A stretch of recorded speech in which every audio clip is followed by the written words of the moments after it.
Olá, meus amigos, eu sou Naldo de Paula, o seu repórter agro, e estamos de volta com mais um vídeo aqui no nosso canal, trazendo mais dicas, mais informações para você. No vídeo de hoje estarei trazendo 8 dicas para um projeto de sucesso na pecuária leiteira. Essa semana estamos falando aqui muito sobre a pecuária leiteira. Espero que você esteja gostando aqui das nossas dicas, das nossas informações, tá? Então, confira comigo até o final do vídeo e não perca aí as 8 dicas para um projeto de sucesso na pecuária leiteira. Chegou novata, eu quero te convidar, seja bem-vindo no nosso canal, se inscreva aqui conosco, ative o sininho das notificações, dê o seu like no joinha gostei, compartilhe esse vídeo na sua rede social com os seus amigos. Vamos aqui em mais uma dica, mais 8 dicas para um projeto de sucesso na pecuária leiteira. Então, meu amigo produtor rural, produtora rural, a primeira etapa obrigatória para a definição de um projeto de excelência é determinar o que você deseja fazer, ter um objetivo.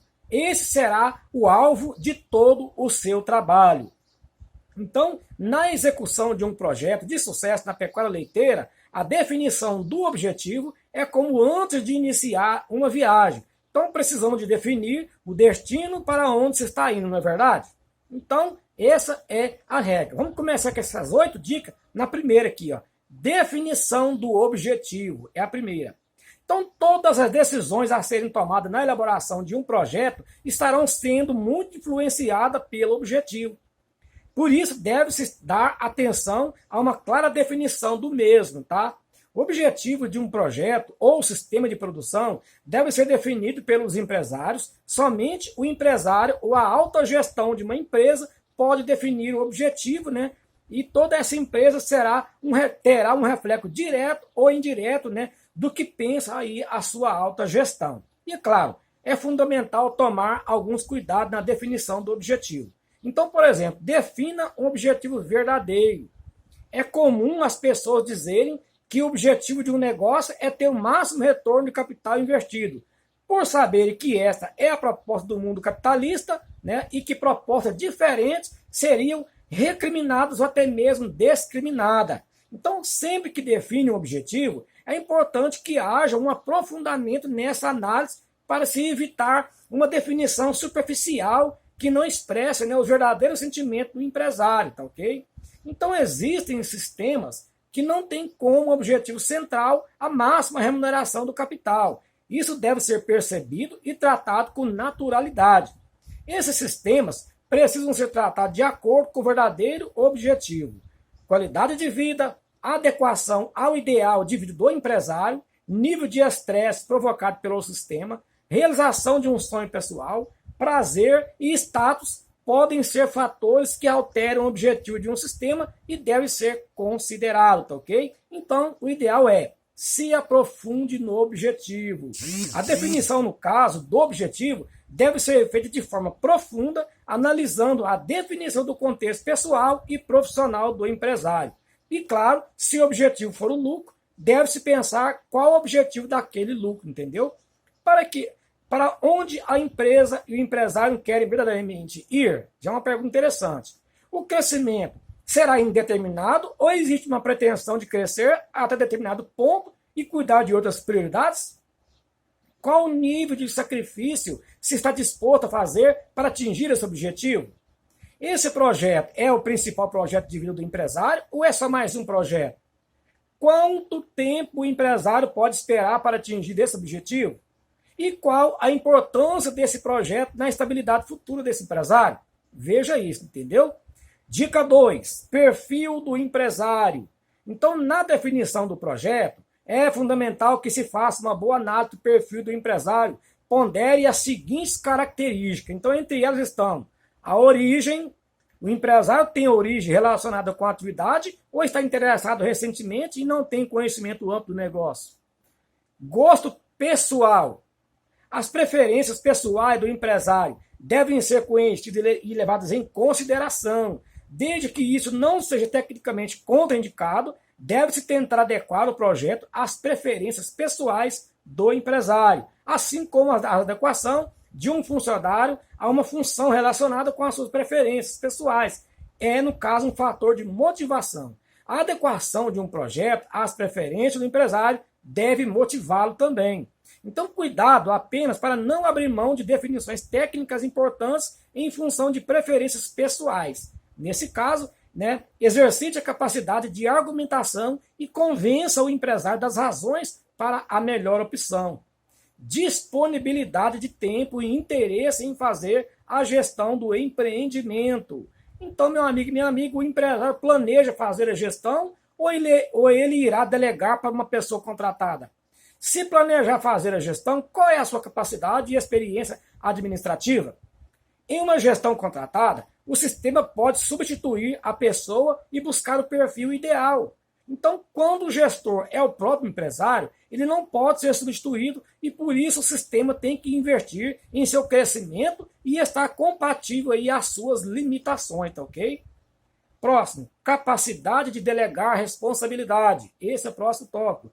Especialmente nas situações em que a gestão será entregue a pessoas contratadas, deve-se identificar a capacidade do empresário de fazê-lo com competência, Muitas vezes a interferência errada do empresário, que tem dificuldade de delegar poderes reais ao gestor, complica às vezes o sistema. Então, a definição da estrutura administrativa, ela é fundamental para a boa definição do sistema.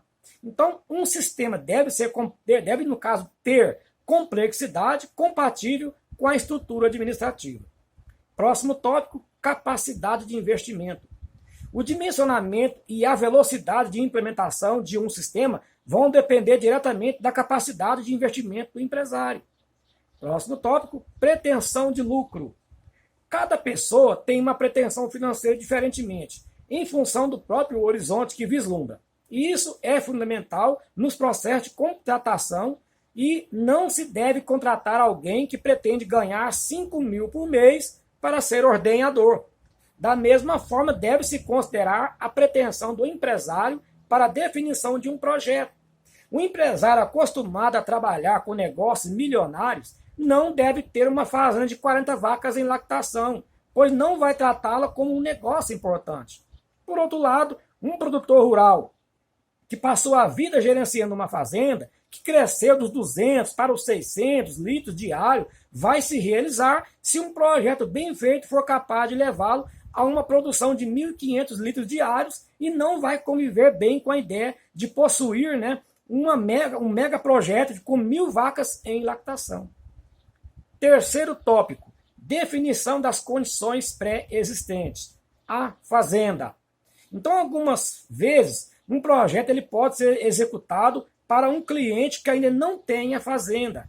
Nessa situação, pode-se definir fazenda ideal em função dos outros fatores de definição do sistema. No entanto, na realidade prática, o que acontece na maioria das vezes é o início do trabalho de definição do projeto para um cliente que já tem a fazenda. Nesse caso, a fazenda é um fator muito importante de definição do sistema a ser usado e por isso deve-se fazer um bom diagnóstico. Então, por exemplo, extensão da fazenda e das glebas, é fundamental que a área seja medida para que as decisões possam ser precisas. O investimento também de medição de uma fazenda é feito uma vez só e vai melhorar todas as tomadas de decisões. Topografia. Com a fazenda medida, pode-se fazer uma avaliação da topografia de cada gleba. Sugerimos a definição das áreas mecanizáveis e não mecanizáveis. Essa característica está intimamente ligada à possibilidade aí de intensificação, tá?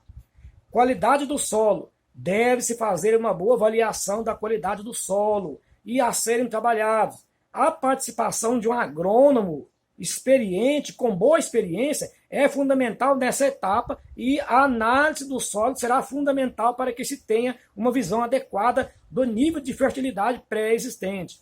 E claro, a identificação da qualidade dos solos vai influenciar diretamente a escolha das opções forrageiras, determinar os trabalhos de recuperação a serem feitos e pode influenciar o cronograma de implantação do projeto, entendeu?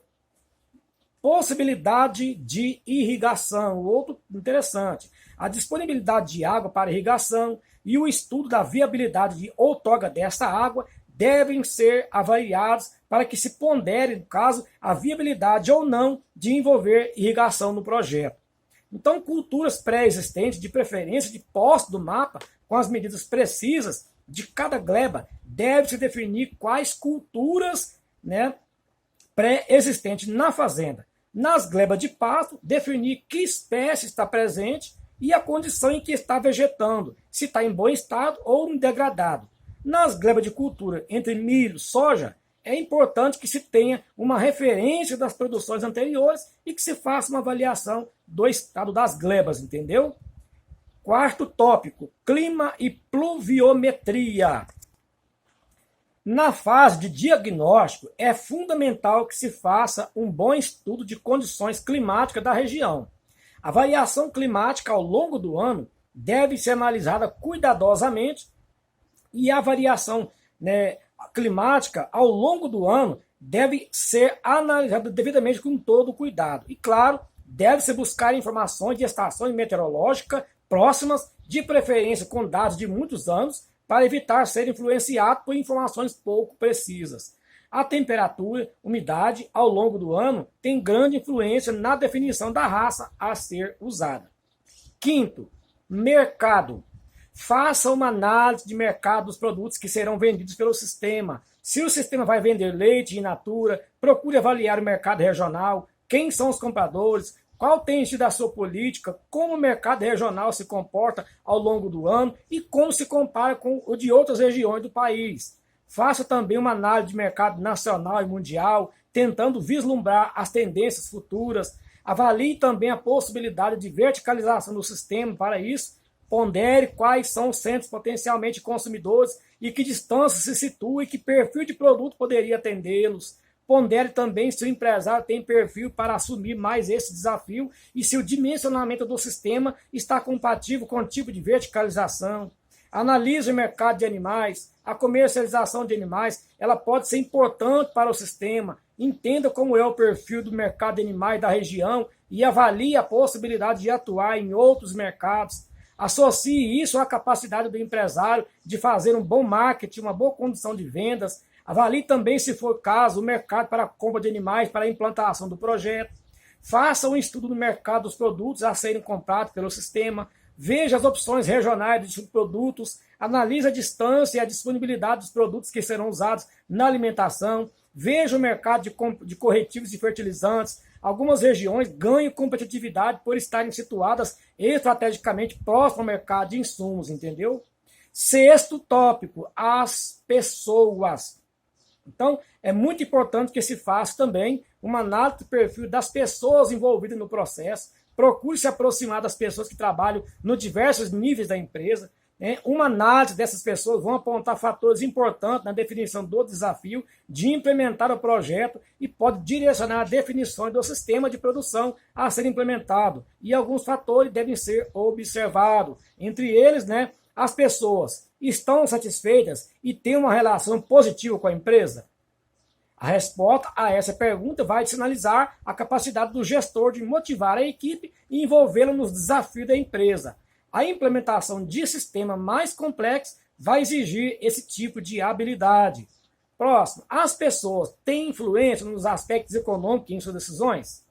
É comum a existência de empresas que, por estarem ao longo dos anos trabalhando sem um planejamento adequado, têm equipes que trabalham muitas vezes motivadas e satisfeitas, mas sem qualquer relação com a eficiência econômica da atividade. Nesse quadro, as decisões são geralmente voltadas para a alta eficiência produtiva, mas desvinculadas de eficiência, entendeu? E essa eficiência econômica. A alteração desse quadro vai demandar medidas firmes e por isso é importante que ele seja identificado. As pessoas têm qualidade de vida? Faça uma avaliação da qualidade de vida das pessoas e avalie a qualidade das casas, do transporte. Veja os focos, os horários, as férias são respeitadas. Ao se identificar um processo, é fundamental que as pessoas tenham condições de vida adequadas para que possam evoluir com o seu treinamento. Identifique as pessoas receptivas e as resistentes, entendeu? Vão existir pessoas altamente receptivas e satisfeitas com o processo de mudança e outras, muitas vezes, por se sentirem ameaçadas, tornam-se resistentes. Procure conhecê-las melhor. Incentive aquele que é receptivo. Avalie o resistente. Muitas vezes, uma condução habilidosa transforma o adversário em forte aliado. Tome cuidado para não tirar conclusões apressadas. Procure conhecer bem as pessoas, tá? Qual o nível cultural das pessoas envolvidas? Procure saber sobre escolaridade, a experiência das pessoas que estão envolvidas, a complexidade do sistema proposto ou a velocidade de implantação poderão ser influenciados por esses fatores. Qual a abertura para que se faça alguma alteração na equipe? O empresário já tem confiança suficiente em seu trabalho para permitir que você proponha alguma mudança na equipe. Isso pode ser útil para que pessoas de difícil recuperação seja substituída. Quanto à implantação de um projeto, envolve mudanças de postura na equipe, substituição de algumas pessoas é quase inevitável. A inserção na equipe de pessoas de sua confiança, que já conheçam a sua metodologia de trabalho, pode ser um grande facilitador. E é importante que essa análise dessa hipótese seja feita na fase de diagnóstico para que se proponha um cronograma compatível com a velocidade de formação da equipe. Sétimo, o rebanho. Determine a composição do rebanho atual. Divida os animais por categoria. Faça uma avaliação individual dos animais. Defina uma metodologia para tal. Uma sugestão para você pode ser classificar por grau de sangue e também classificar a qualidade do animal. Vou dar um exemplo para você aqui. Animal perfeito, altamente desejável para o sistema. 1. Animal com algum pequeno defeito, mais desejável para o sistema. 2. Animal com defeito mais aceitável para o sistema. 3. Animal com defeito que o impede de permanecer no sistema, mas pode ser vendido sem ser para corte. 4. E animal de corte. 5. Sexto, faça uma avaliação da condição sanitária do rebanho. Verifique a condução anterior da sanidade. Se os dados não forem absolutamente confiáveis, refaça os exames. Problemas com tuberculose, brucelose, mastite, problema de casco devem ser identificados antes mesmo de começar o trabalho. Evite detectar tarde demais. Algo capaz de mudar o contexto, entendeu? Faça um bom levantamento dos índices zootécnicos atuais. Isso vai permitir a boa definição do quadro anterior ao projeto e uma visão do desafio a ser assumido. Por fim, a 8ª dica. Documente a realidade anterior. Isso mesmo. Não se esqueça de fazer uma boa caracterização da realidade anterior. Tire fotos, registre os índices zootécnicos econômicos anteriores. Preocupe-se em fazer um bom arquivo do antes. Como em qualquer processo de venda, é muito importante que se tenha boas ferramentas. A memória das pessoas é curta e quando se acostuma a uma nova realidade, pode se esquecer da realidade anterior, entendeu? Então, para uma adequada valorização dos resultados obtidos, procure e prepare uma apresentação com o antes e o depois. Isso pode ser fundamental para a motivação da equipe para novos desafios. Isso pode ser ferramenta de venda de outros projetos ou pode ser usado para evidenciar o custo-benefício do recurso investido no projeto e você ter aí, com certeza, o sucesso aí na sua produção pecuária, e para o seu projeto de sucesso na pecuária leiteira acontecer aí, 100%, ok? Então foi um vídeo bem longo. Se você chegou até aqui, é porque você realmente está interessado em saber quais são as 8 dicas e você observou aí que eu falei muito aqui, mas eu quis trazer essas 8 dicas interessantes para você, que se você seguir ao pé da letra cada uma delas, você for verificar aqui, dica por dica, você vai aprender e vai melhorar cada dia mais aí no seu projeto de sucesso, na sua pecuária leiteira, tá ok? Então esse foi o vídeo de hoje, espero que você gostou. Se você gostou, deixa o like no nosso vídeo, tá? Se inscreva aqui no nosso canal se não está inscrito ainda. Compartilhe esse vídeo com seus amigos e venha fazer parte aqui da nossa família. Um grande abraço para você e até o próximo vídeo, se o bom Deus assim permitir.